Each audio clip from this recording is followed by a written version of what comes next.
What's up, everybody? Matt Kajeski here, back again with the Stokastic channel, and today we're talking some college football DFS ahead of the Week 12 main slate of action. Before we get started, make sure to hit that thumbs up button, subscribe to the channel, and hit the notification bell so you know when this and all other content goes live. We're also brought to you today by Prize Picks. And Prize Picks, they offer prop-based contests. You're making lineups of player props. It's overs, unders, passing yards, touchdowns, receptions, you name it, they have it. For college football, for NFL, and they have NBA, NHL, all sorts of sports. You can mix and match those within your lineups. And if you click the link in the video description below, you'll get a first match deposit bonus up to $100 and one free month of Stokastic Plus Platinum. So make sure to check them out. Bringing you behind the glass to our data usage tool, we've got our DraftKings prices. FanDuel, as usual, really delayed their release, so they will be up a little later today. But we'll kick things off with Georgia taking on Kentucky. It's a 22.5-point spread in favor of Georgia. The total in the game is 49 points. And immediately that stands out towards Georgia. And this team ranks 112th in pace. They have a 50% pass rate, so that's pretty decent here. The team total definitely keeps them in play. Quarterback is quite weak on this slate, so Stetson Bennett is expensive, but he's a player that does stand out because he's somewhat mobile, 144 yards, but he averages 290 passing yards per game, which is a ton of passing yards for a guy who's kind of viewed in the industry as being someone playing in a run-heavy, slow offense. Well, they're a lot pass-heavy than you'd think. Kentucky's kind of in free fall at this point, not worried about any of their defensive metrics. So Bennett is a GPP option. Run game, they're fully healthy now. Returned Kendall Milton. So it's a four-way committee with Edwards, McIntosh, Milton, and Branson Robinson. Not a lot of interest there. I do enjoy playing McConkey and Bowers in stacks. I think these guys are fine. You know that they're not the highest volume guys, which makes them volatile at 6,500 and 6,600, but the ceiling is there. So they're middling stats on the year. It's kind of overcome because of the elite explosiveness of the Georgia offense. So I think they're both in play as GPP options. Marcus Rosemy-Jackson's route rate has jumped all the way up to 70%. 4 targets in 4 straight games. He's another one of these really cheap attachments to Georgia, which I think you can use. Outside of that, it's just Darnell Washington. His route rate doesn't quite get as high as Marcus Rosemy-Jackson's, but his targets are a little better. 8 targets in the most recent game. Think he's fine as well. Kentucky, a team I will likely play none of. They're slow. They're run heavy. Will Levis has been terrible. He's not running anymore this year. He's just flat out too expensive. Chris Rodriguez, I mean, he's going to run into the teeth of the Georgia defense. You can play him if you want. He averages 23.5 touches per game, 122 rush yards, not the most active in the receiving game. And then other than that, it's probably just a rogue GPP Tavian Robinson. The top 3 options are separated by only $200. It's Barian Brown at 48, Tavian Robinson at 5K, Dane Key at 4.9. Robinson battled injury. He's back now. No reason to play any of the other 2 guys with Robinson right there. TCU takes on Baylor. It's a 2.5-point spread, 57.5 total. Sneaky shootout spot with, TCU's explosive offense and their somewhat susceptible defense. Duggan has been elite. He's 8K. You could certainly play him. Just not the best matchup. TCU's implied team total is just 30. He's mobile, 241 yards, 250 passing yards per game. It's on 27 attempts. Think he's completely fine. Kendry Miller, he's used more when games are competitive. He averages 19 touches, 115 yards per game, and another 9 receiving yards per game. He's solid. You can definitely play him as a GPP option. Mari DeMarcado is their change of pace. Not usable, just siphons off some work from Kendry in non-competitive games. Quentin Johnston's volume is a bit of a concern, but he's so efficient that I think he's still your primary stacking option with Duggan. 71.5 receiving yards per game on 7.2 targets for Johnston. He's been battling injury, so you are dealing with some risk here, but when healthy, there's nobody better in this offense. Darius Davis and Tay Barber have seen their routes jump a little bit here. Davis, he's probably the next most exciting guy, just from a consistency standpoint. 43 targets on the year to Barber's 35. Barber does have more receiving yards, but his role hasn't been quite as consistent. So to me, both these guys are basically just expensive GPP darts. I would rather end up playing Quentin Johnston, I think, but both their route rates last week were 71%. Savion Williams' route rate dropped to 54. So maybe there is a bit of a changing of the guard here. Not 100% sure yet, but I've been throwing darts at the ancillary TCU receivers all year with limited success. Baylor, Game manager Blake Shapen. This team is 85th in pace, 43% pass rate. He has 84 rushing yards, only averages 215 as a passer. Just not a lot of reason to get to him unless you're stacking the game or something.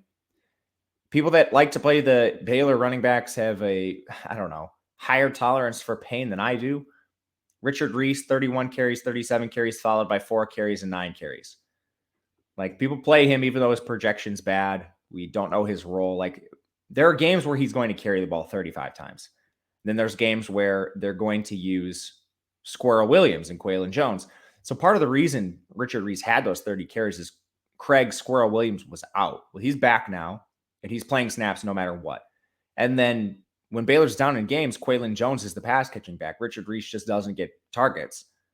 He's also 6,100 now, so this is very difficult to target. I'm probably avoiding all the Baylor backs. If I had to pick one, it'd probably be like a 4,200 Squirrel Williams, but don't feel good about it. The receiving game is a disaster. Some guys pop up for big games here and there, but it is not consistent.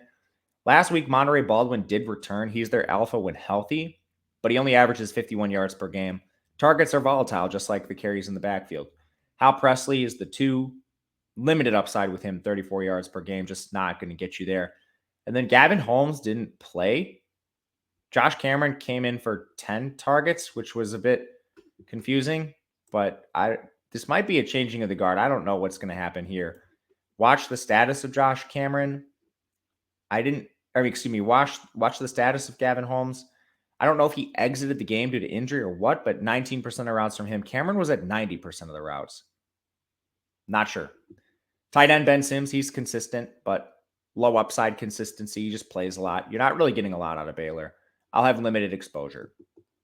Penn State Rutgers, another potential blowout here. 19-point spread, 45 total, so not exciting. Similar situation to what we've got with, I guess, Georgia taking on Kentucky. But Penn State, they're faster than you'd think, 64th in pace, 48.5% pass rate. They're just not going to use one of the quarterbacks the whole game, more than likely. They're giving a couple snaps here and there to Drew Allar, which basically takes Clifford out of play. Clifford's only averaging 218 pass yards per game, 142 rush yards in the year. A little better than I thought, but still, the risk of Allar even playing 10 snaps just lowers the ceiling of Clifford. Backfield's a 50-50 committee. It's a tight slate for pricing, so Katron Allen, Nick Singleton, maybe you use these guys in GPPs because Penn State projects to slaughter Rutgers, 32 team total. Singleton had a good game last week. Just he runs laps around Katron Allen efficiency-wise. The coaching staff just hasn't figured it out. Receiving game, when Penn State's up a lot, they typically run way more than this 52% run rate suggests. Parker Washington has 10 targets over the last 2 games. Mitchell Tinsley has 9. You're just paying a lot for really low upside options. You basically need to break like a 45-yard touchdown at these prices. Unlikely to happen. I won't be playing much of them.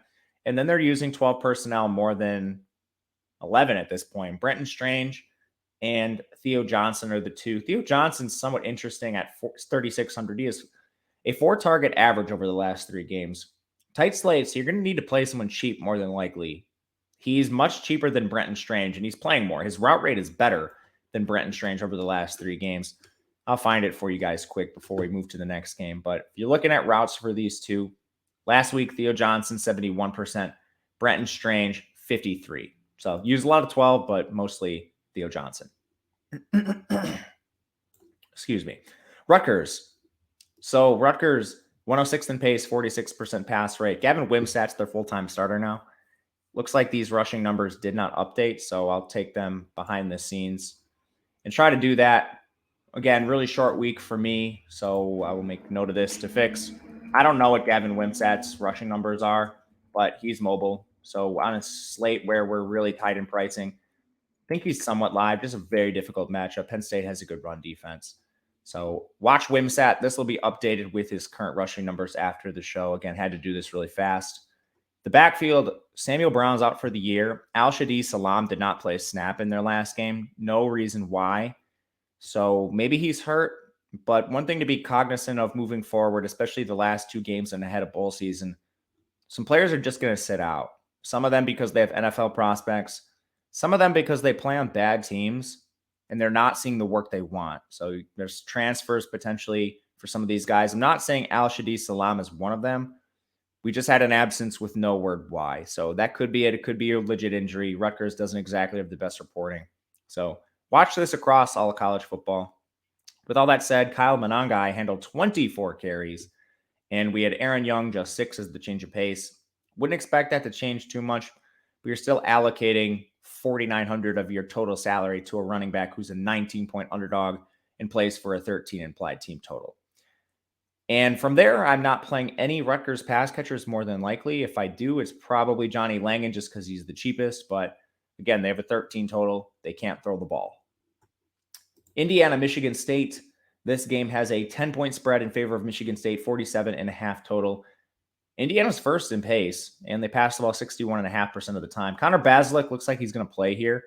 I would not expect this to be consistent. You probably see some Dexter Williams too, depending on the health of these guys. Can't play either. Three-way committee in the backfield. Can't play any of them. Cam Camper's out in the receiving game, torn ACL. DJ Matthews still, he had a torn ACL last year, and he still is not fully over it. He's missed last game. He's been in and out of the lineup. Don't think he's consistent enough to play. Emery Simmons saw his route rate drop. Like, this team is just in complete free fall. Here are the routes from their last game. It should scare you off playing anyone. Emery Simmons, 53%. Anderson Kobe, 74%. AJ Barner, their tight end, he's the most consistent, lowest upside, 79%. Donovan McCulley, 26%. Javon Swinton, 35%. Malachi Holt Bennett, 35%. 65%. Read Swinton's number for a second there.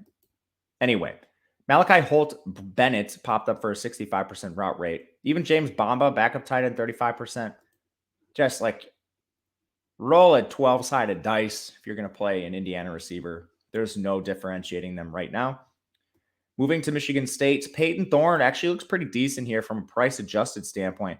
58 rush yards. He's only averaging 215 pass yards per game, but his receivers are fully healthy. This is a potential shootout. The total, honestly, at 47.5 surprised me. I thought it would be higher just with both these teams and their pace. Michigan State's 34th, Indiana's first. Both these teams are above 54% pass rates.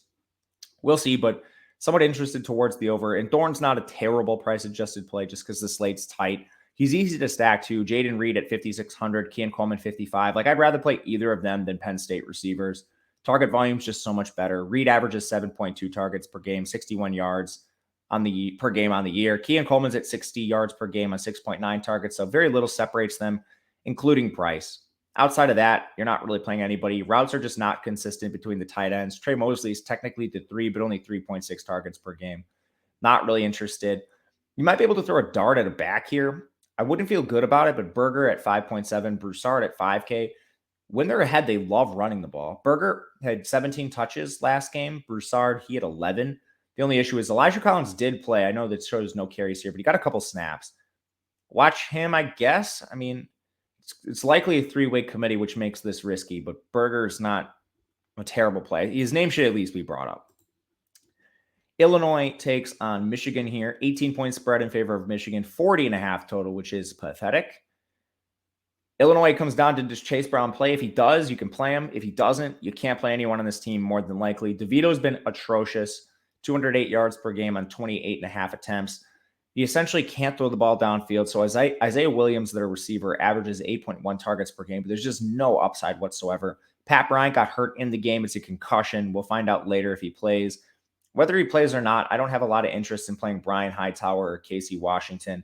Casey Washington might be the most interesting. Like, Casey Washington's the beneficiary of the Bryant injury. He would immediately become a full-time player.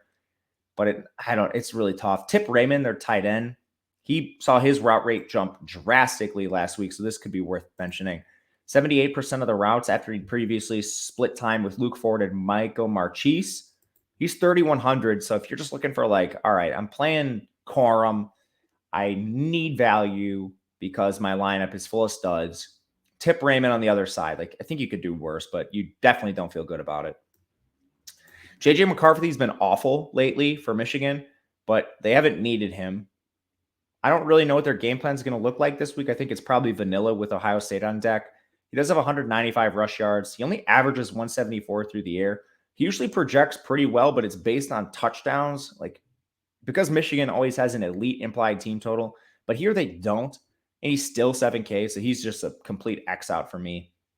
Corum, he's a locked-in stud. Whether they take a vanilla game plan or not, you're either running into 30 touches or you're running to elevated efficiency on Michigan's way to a blowout win with backups coming in. He averages 135 yards per game on the ground, another 5 through the air. Corum is elite. You can play him if you can find the salary.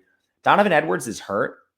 Now, he only had 2 carries, and I think they just held him out as a precaution. We haven't gotten a lot of word on his status. But with Ohio State on deck, he might just sit out here, kind of like what they did last week, pulling him after 2 touches. The main beneficiary would be CJ Stokes, who's a very dicey GPP play if this happens, because you probably still see some Isaiah Gash. They'll use other backs too if this gets to blowout situation. I think Stokes is tentatively the 3, but I don't feel good about him playing the Donovan Edwards role, if that makes sense. Just a very risky GPP cheap play if Edwards isn't warming up. If Edwards is warming up, he's electric, assuming he's healthy. Receiving game, not much to talk about here. Ronnie Bell has good target volume, but low upside, 6.7 targets per game, 59.5 yards. Don't love that. Nobody else is really consistent. Cornelius Johnson's the 2. Roman Wilson's the 3. Luke Schoonmaker didn't play last week, which allowed Colston Loveland to play a massive role, route-wise, snap-wise, but only 2 targets. Just not the best situation to play anyone outside of a back here. Wisconsin, Nebraska, crazy game. 10-point spread in favor of Wisconsin, 39.5 total. There are some things to like here. Not much, but a couple. You can't play at Wisconsin. Signal caller, Graham Mertz is out. Jameer DK, Skylar Beller are the top 2 receivers. Keontae Lewis is 3rd. Just very, very little upside with all 3 of these players, especially at their prices. Braylon Allen or pass, but they continue to give other players workloads here, even though they should not, and then they lose to Iowa by 14. Braylon Allen averages 103 rush yards per game, 10 as a receiver. His routes were basically cut to almost nothing last week in favor of Isaac Guerendo. I'm going to read you this, not because it matters for DFS, just because it is the most tilting thing ever and should give you pause when thinking about backing Braylon here. But, I mean, they're still 10-point favorites over the Nebraska defense, putting him in play. But Braylon Allen's routes, 25%. Isaac Guerendo, 63%. Wisconsin, what are you doing? Making matters worse, Ches Malusi's returning here. The coaching staff is just flat out incompetent. So Braylon Allen, he would be a cash play if this coaching staff had a pulse, but they do not. So Braylon Allen is a GPP play based on the prayer that Wisconsin finally figures out he's their best player and uses him accordingly. On the other side, Nebraska's 28th in pace, 48% pass rate. Casey Thompson projected to make his return, which is beautiful for the offense as a whole. I am honestly considering backing Nebraska as a live dog here because of how dumb Wisconsin is. Casey Thompson's not mobile, but he does average 253 passing yards per game on 28 attempts, and it cannot be overstated how much of an upgrade he is on Chuba Purdy and Logan Smothers. Just a boon to the offense overall. And it gives life to Trey Palmer, who's been, just the primary victim of this inept passing attack without him. He's averaging over 9 targets per game, 83 yards. He was averaging over 100 yards per game or thereabout before the injury. So he just has seen his stock tank without Thompson. But if Thompson plays, he's a GPP option worth mentioning.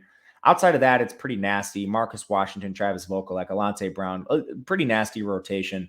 I don't want to get to anyone other than Trey Palmer here. The backfield, you do kind of have a lead back in Anthony Grant. The only thing is we saw Gabe Irving return last week. So previously when we seen the monstrous workloads for Grant, it came without Gabe Irving. They now have Gabe Irving, Ramir Johnson, and I think Jaquez Yant will return. He didn't play last week, so we'll see. But ultimately, Anthony Grant's still a dicey GPP option at running back. Kansas State, West Virginia. Another sneaky shootout here. 7.5-point spread in favor of Kansas State. Will Howard will start over Adrian Martinez, and I think that's fine. Will Howard has decent rushing ability. It's not like he's Adrian out there, but he can scramble a bit. He's averaging nearly 240 passing yards. And biggest thing here is he can orchestrate the offense. He's one of the better price-adjusted quarterbacks on this slate, and I might play him. 1, because Kansas State has a solid team total. 2, this offense gives you easy points on the ground via the quarterback position. And 3, West Virginia has a bottom 5 secondary. They are allowing 8.8 yards per pass attempt every time they drop back to pass, an opposing team that is. They're almost getting a first down every time they drop back to pass. Will Howard can exploit that. On the ground, the injury to Adrian Martinez is beautiful for Deuce Vaughn status. He might be the number one price-adjusted running back on the slate. 109 rushing yards per game on 24.5 touches. Phenomenal target volume here. He has a 7 target average over the last 4 games. Deuce Vaughn, easy play. You're probably playing him in cash.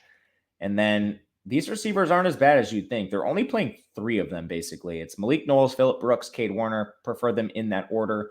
And then Sammy Wheeler has kind of been hitting the bench for Ben Sano.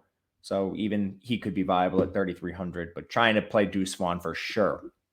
On the West Virginia side, the benching of JT Daniels is key here.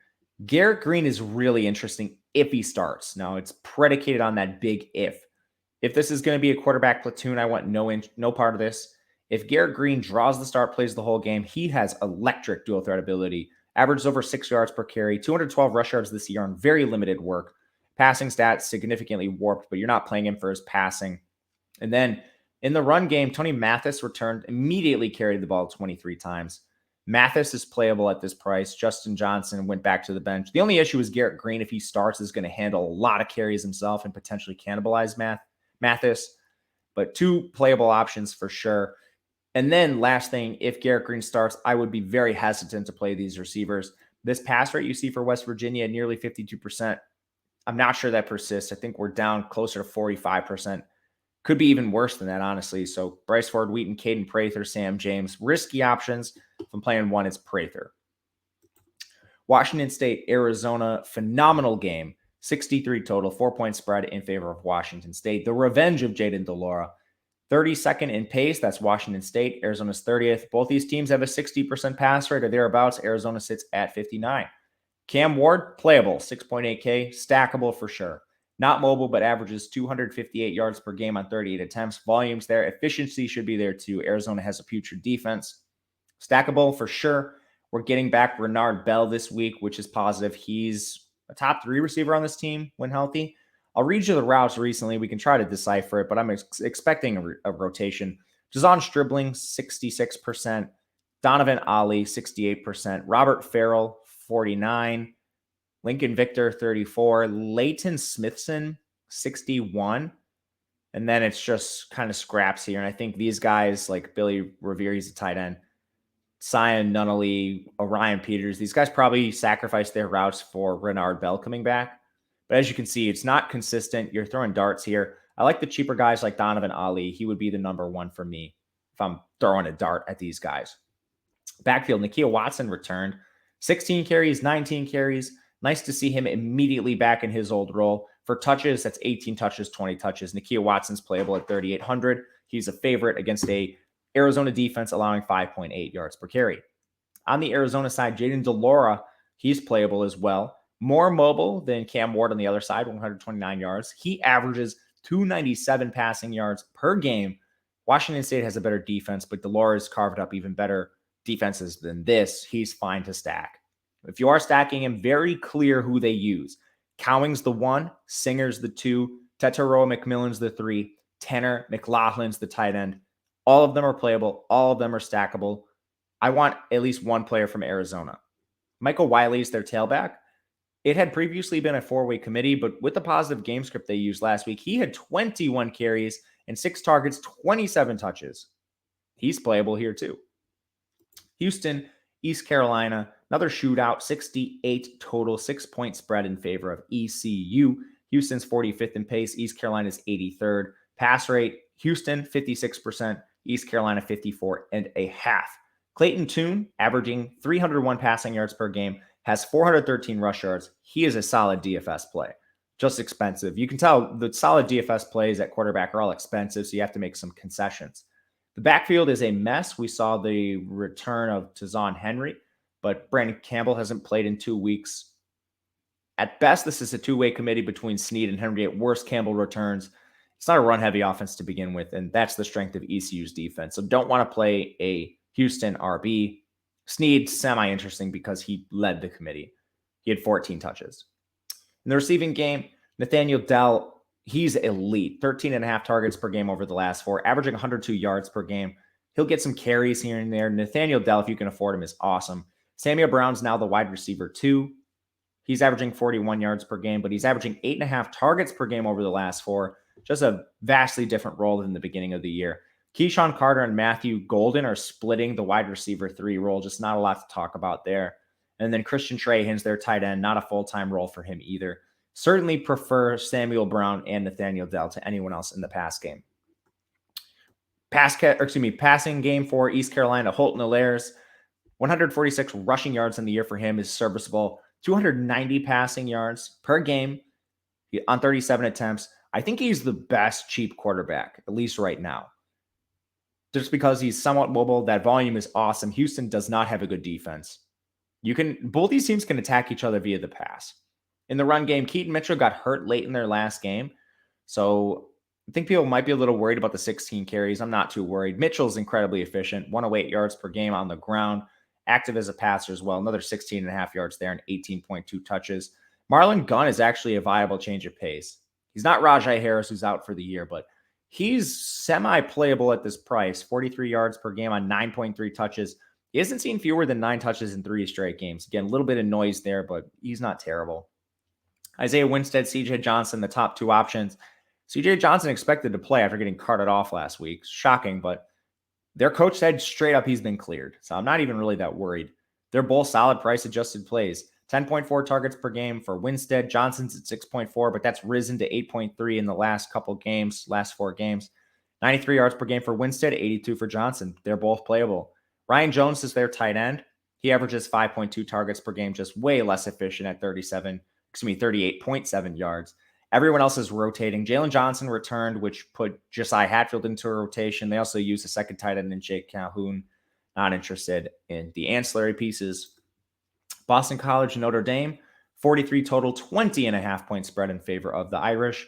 Boston College has an 11-point implied team total, which means you're Xing them out, except for maybe Zay Flowers. Emmett Morehead's expected to start here. He provided a spark over Phil Jurkovec. We'll see if that actually persists. It was an injury for Phil Jurkovec, who would be making his return to Notre Dame, so I don't know what they do. Not worth playing either way. Two-way committee, Garwo, Alex Broom, not playable. Zay Flowers, 92 yards per game on 10.9 targets. Yeah, you can play him anyway, regardless of matchup. George Takix actually has a pretty good role when he's healthy. He's just been banged up a lot. He has 13 targets over the last 2 games. Jalen Gill's the 2, wide receiver 2, 9 targets over that span. Joseph Griffin is the 3. You're going to see a lot of rotation. Like Dino Tomlin popped up and played a decent amount.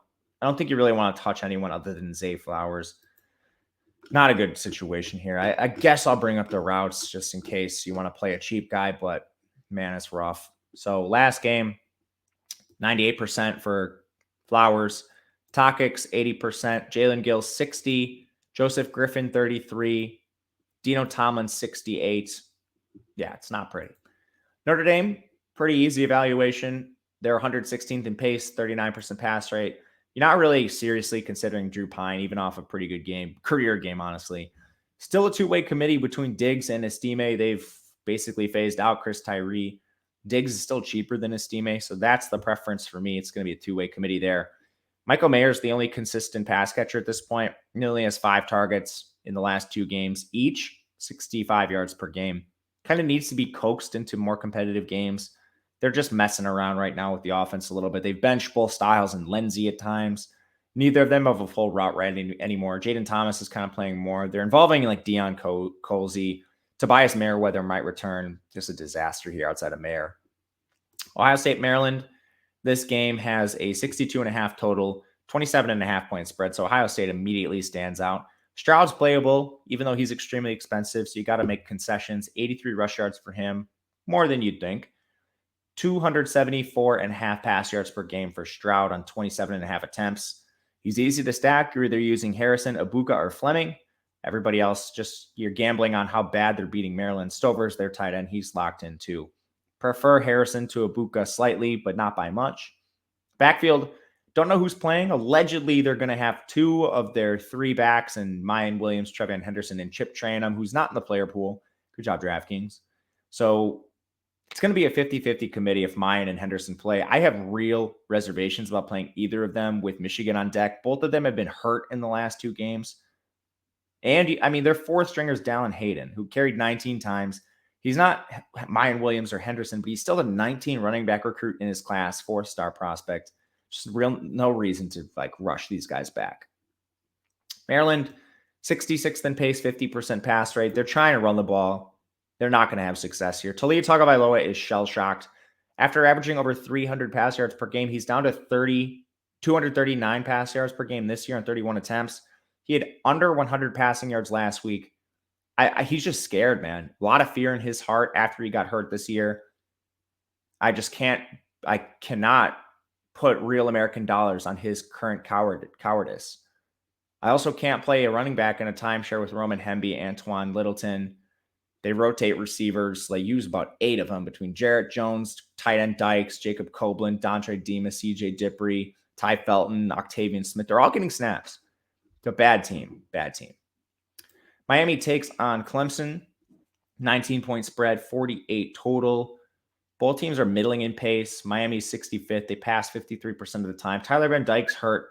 Ja'Cory Brown is playing for them. He's really, really mobile, and he's the stone min. I think you could do a lot worse than playing Ja'Cory Brown. We're talking about playing some really bad quarterbacks that are like 6K. We don't know for sure that he starts, so this is going to be a game-time decision type call. Van Dyke might try to play. Last time he tried to play, he had to get pulled from the game. Shoulder injury for him. Backfield is as healthy as it's been all year. Henry Parrish projects to return. They also have Jalen Knighton, Thad Franklin, Lucius Stanley. They're projected at some point to get back. Another back. The name's escaping me. He hasn't played all year, though. Anyway, they're also seeding work now to Ja'Cory Brown if he plays, who has 24 designed runs over the last 2 games. Just a disaster. And they're going up against a Clemson defense that's pretty good against the run. Not playing a Miami, Florida receiver. Their route rates are atrocious right now. I'll read them to you just for fun. So, last game. Will Mallory, 76%. He's probably the most consistent. Colby Young, 84%. Frank Ladson, 72%. Brashard Smith, 52%. Keyshawn Smith, I don't know what it was. He didn't get targeted. Redding didn't get targeted. Restrepo, 36%. Julio Skinner, 16%. Jacoby George didn't see a target. Romella Brinson hasn't seen a target in 3 games. Just X them out. Clemson, 58th in pace, 46% pass rate. DJ Uagalele played the whole game. 405 rushing yards. They use him a lot as a designed rusher just because he's been bad as a passer recently. 217 pass yards for him on 30 attempts. If he's having a bad passing game, he's going to get benched for Klubnik, so he always has a lot of risk. But the rushing upside is there, so kind of a boom-bust tournament play. Will Shipley splits time with Phil Maffa. It's about a 70-30 split, but Shipley has the most upside if you are targeting a Clemson back. Wouldn't feel great about it. Miami actually plays really strong defense. Total in the game is just 48. There's just better alternatives. In the receiving game, Antonio Williams, almost 100% of the snaps and routes. He's the only player I'd look to because Bo Collins expects to return. That should cannibalize Joseph Nada, Spector, Williams, whoever you might consider, which would be a bad idea. NC State, Louisville. This game has a 45 total 4-point spread. And NC State slow. They do have a 49.5% pass rate. MJ Morse has been okay. I think if you're considering him as a freshman, semi-dual threat with limited passing upside, you're probably just playing like Ja'Cory Brown. Demi Sungbo Karngbai missed their last game, at least after just 2 carries.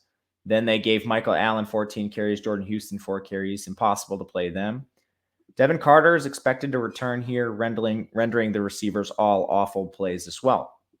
Louisville, Malik Cunningham's hurt, which is the big key to the offense. If he plays, you can play him. If he doesn't, I'm not sure I'm playing anyone on this team. He does have 556 rush yards, 172 pass yards per game for Malik Cunningham. He's a good price-adjusted play if he's out there. They haven't had Trevion Cooley or Jalen Mitchell for the last 2 games, so they both were out with personal issues. I think there's a decent chance they're transferring. Again, this is speculation. Don't take this out on Twitter. But personal absences at this time of year don't look great. Still a 2-way committee between Jawar Jordan and Tyon Evans. Tyler Hudson is an awesome role. He's averaging 86.5 yards per game and 8.4 targets. His target share is 31%, so you can play him. Amari Huggins-Bruce also returned just 1 target, But by returned, I mean his routes got a lot better, up from 33% to 75%. I'm still going to play him in some tournaments as long as we get word that Cunningham's back. Then Marshawn Ford, 75% of the routes. Braden Smith, 75%. GPP plays, nothing more. Last game, Texas, Kansas. This is a fun one. 63.5 total. Texas has a 9-point spread in their favor. They're 33rd in pace, 49% pass rate. Quinn Ewers has been atrocious. He's at risk of benching, so I would not play Quinn Ewers right now. Bijan is sick, though. If you find 9,100, you can play Bijan. They just got kind of run out of that game against TCU. He still averages 115 yards per game. Bijan, that is. And then targets for him have been solid. Interestingly, he wasn't targeted last game. Wonder why they lost. Receiving game, it's basically just three guys. Their top two receivers, Xavier Worthy, Jordan Whittington, and then tight end Jatavian Sanders. Sanders should be more expensive than Whittington. He's just not. So he's the best price adjusted play. Worthy's fine. 8.8 targets per game on the year, 11 targets over the last 4. Just been efficient with Ewers. Honestly, you'd rather have Card start at this point. Kansas, 110th in pace, 43% pass rate. Jason Bean got hurt. Jalen Daniels was active, but they used Ethan Vasco instead. If Daniels starts this game, I'd have interest. 341 rush yards for him on the year. Passing yards depressed by the injury, but we know he's efficient. Ultimately, it's going to come down to health for him. Devin Neal has quietly been handling a bell cow workload.